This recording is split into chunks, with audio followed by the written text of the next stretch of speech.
Hey everyone, and welcome back. You know how it is, we're all trying to get smarter, faster, more efficient, right?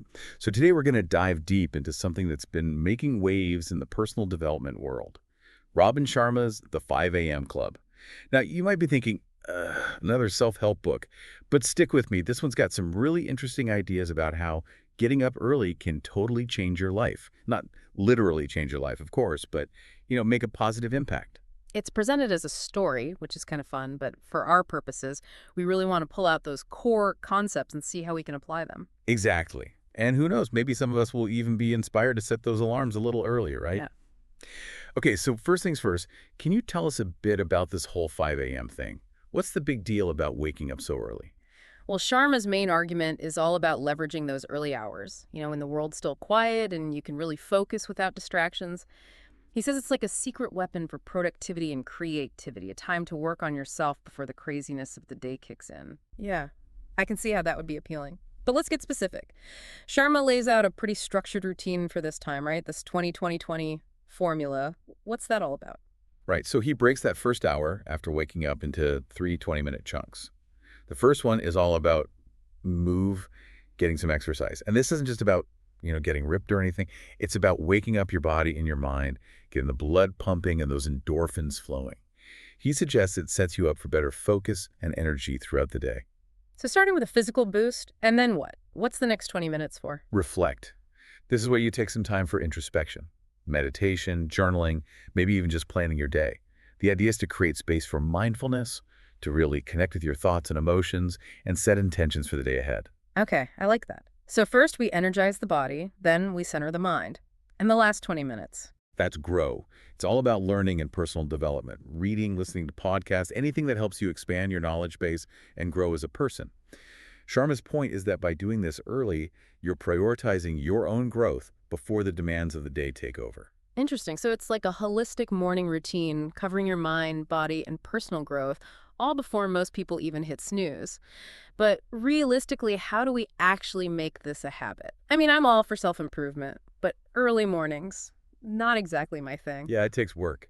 That's where Sharma introduces the 66-day rule. Basically, he says it takes about 66 days to solidify a new habit. So it's not about being perfect every day. It's about consistency and sticking with it, even when it's tough. Okay, so persistence is key.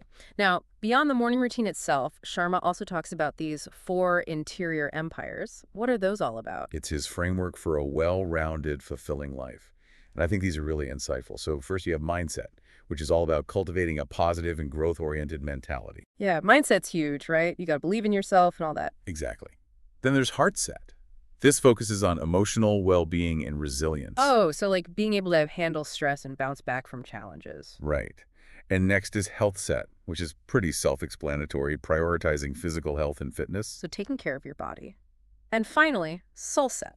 This is about nurturing your spiritual side, connecting with your purpose, and finding meaning in life.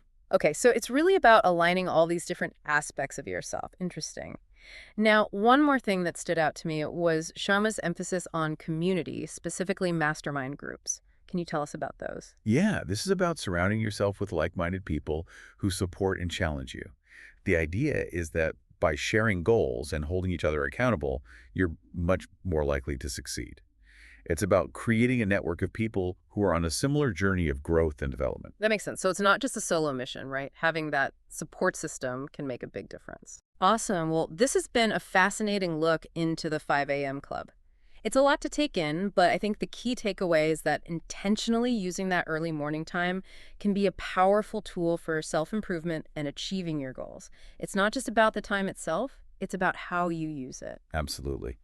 And it really makes you think, what could you accomplish if you had an extra hour or two each day dedicated to your own growth? Food for thought. So for everyone listening, I want you to consider this. What's one small habit you could start incorporating into your mornings? Maybe try waking up just 15 minutes earlier and see how it feels. Maybe try a little morning meditation or reading. It doesn't have to be a huge change, just a small step towards creating a more intentional and fulfilling start to your day. And who knows, maybe you'll even become a member of the 5 a.m. Club yourself. You never know. Thanks for joining us for this deep dive. We'll see you next time. See you then.